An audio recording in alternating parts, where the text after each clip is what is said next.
আল্লামা মামুনুল হক সাহেব চরমোনাই হুজুর, আমরা যাদেরকে মুরব্বী মনে করি, আপনারা দয়া করে অনুরোধ করি মুহাম্মদ আরবি সাল্লাল্লাহু আলাইহি সাল্লামের উম্মতের যে মূল্যায়নে আপনারা ইন্ডিয়ার বিরুদ্ধে একটা লং মার্চ ঘোষণা করুন।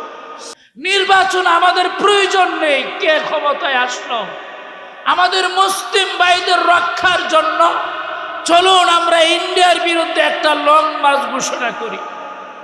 আমি আল্লাহর কসম করে বলছি, যদি বড় কোনো সংগঠন এগিয়ে না আসে ইন্ডিয়ার মুসলিম হত্যার বিরুদ্ধে প্রতিবাদে, যদি কোনো মুসলিম সংগঠন, ইসলামী সংগঠন এগিয়ে না আসে ইন্ডিয়ার বিরুদ্ধে, যদি লং মার্চ না করে, আমি একা লং মার্চ করব, আমি একা লং মার্চ করব, আমি একা লং মার্চ করব ইনশাআল্লাহ।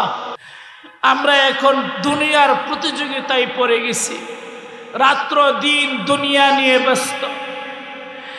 সব মানুষ এখন প্রত্যেকের জায়গায় দুনিয়া নিয়ে ব্যস্ত। আমি তৃণমূল আলেম হিসাবে এই কথাটা আমি এই জন্য আনলাম, আমাদের ইসলামী দলগুলো প্রত্যেকের জায়গায় ব্যস্ত। সৌদি তার রাজনীতি নিয়ে ব্যস্ত, পাকিস্তান তার রাজনীতি নিয়ে ব্যস্ত, মিশরের প্রেসিডেন্ট তার গদি নিয়ে ব্যস্ত, জর্ডানের গদি নিয়ে ব্যস্ত। লেকিন আপনি আমার ভাই, আমার নবীর উম্মত ভাইয়েরা কত কষ্টে আছে, যুদ্ধবিরতির পরেও এখন হত্যা করতেছে শীতের মধ্যে। আরেক আমাদের পাশে ইন্ডিয়ার 2 দিন আগে 400 মুসলিমের বাড়িঘরকে বুলডোজার দিয়ে মাটির সাথে মিশিয়ে দেওয়া হয়েছে। প্রতিদিন ইন্ডিয়াতে শত শত মুসলিম হচ্ছে। আমাদের অনেক সংগঠন আছে, হেফাজতে ইসলামের কাছে আমার অনুরোধ, আল্লামা মামুনুল হক সাহেব চরমোনাই হুজুর, আমরা যাদেরকে মুরব্বী মনে করি, আপনারা দয়া করে অনুরোধ করি মুহাম্মদ আরবি সাল্লাল্লাহু আলাইহি সাল্লামের উম্মতের যে মূল্যায়নে আপনারা ইন্ডিয়ার বিরুদ্ধে একটা লং মার্চ ঘোষণা করুন। নির্বাচনের গোষ্ঠী কিলাই, নির্বাচন আমাদের প্রয়োজন নেই, কে ক্ষমতায় আসলো, আমাদের মুসলিম ভাইদের রক্ষার জন্য চলুন আমরা ইন্ডিয়ার বিরুদ্ধে একটা লং মার্চ ঘোষণা করি। মুমিন শাহিতে একটা হিন্দুকে যদি নিরপরাধ কোনো হিন্দু, বৌদ্ধ, খ্রিস্টান বা যে কোনো লোককে হত্যা করা হয়, আমরা এটা ঘৃণা করি। কেউ অপরাধ করলে দেশের আইনে তার বিচার হবে।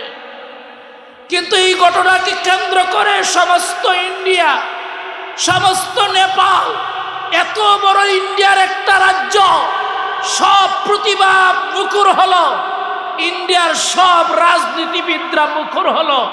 তাদের দেশের ঘটনা না, ঘটনা আরেক দেশের। এর প্রতিশোধে শত শত মুসলিমকে নতুন ভাবে আবার করতেছে, বাড়িঘর ছাড়া করছে। কিন্তু শত শত মুসলিমদেরকে ইন্ডিয়া করা হলো।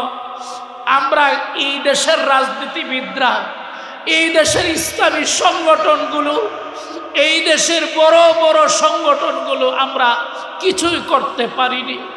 কি হবে এত বড় বড় ওয়াজের প্যান্ডেল দিয়ে?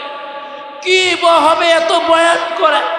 কি হবে এত মাহফিল করে যদি উম্মতের দরদ আমাদের ভিতরে না থাকে?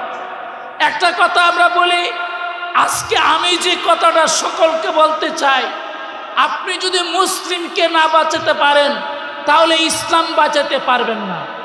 কারণ ইসলাম কারা লালন করে? মুসলিমরা লালন করে। কোরআনকে কারা লালন করে? মুসলমানরা লালন করে। বুখারী কারা লালন করে? মুসলিমরা লালন করে। তো মুসলমান যদি না বাঁচাতে পারেন তাহলে ইসলাম আপনি কিভাবে বাঁচাবেন? মেরে ভাই, দুস্থ বুজুর্গ, আমরা বড় বড় আলেমদেরকে বলবো, আসুন আমরা ইন্ডিয়ার মুসলিমদের জন্য অন্তত পক্ষে দেশ থেকে একটা লং মার্চ ঘোষণা করি। আমি আল্লাহর কসম করে বলছি, যদি বড় কোনো সংগঠন এগিয়ে না আসে ইন্ডিয়ার মুসলিম হত্যার বিরুদ্ধে প্রতিবাদে, যদি কোনো মুসলিম সংগঠন, ইসলামী সংগঠন এগিয়ে না আসে ইন্ডিয়ার বিরুদ্ধে, যদি লং মার্চ না করে, আমি একা লং মার্চ করব, আমি একা লং মার্চ করব, আমি একা লং মার্চ করব ইনশাআল্লাহ। আল্লাহ আমাদেরকে উম্মতের দরদ দান করুন।